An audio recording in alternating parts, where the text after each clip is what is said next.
Welcome to McPlum, simple solutions served daily. You start by making sure your HP's infrared camera and system are ready. Open Settings and check Windows Update. Install any camera or firmware drivers.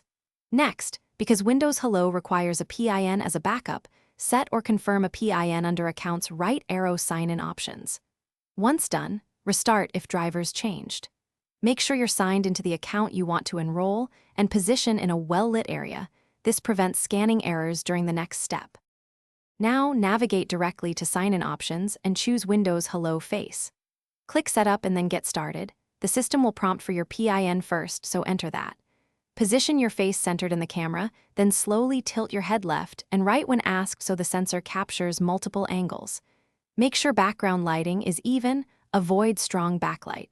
The enrollment completes once the progress reaches 100%. If it pauses, reposition your distance between 1 and 2 feet. Finish by locking the laptop and verifying face sign-in works reliably.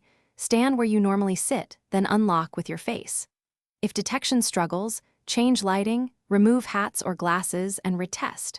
For persistent failures, open Device Manager to update or roll back the camera driver, then re-enroll your face data in sign-in options.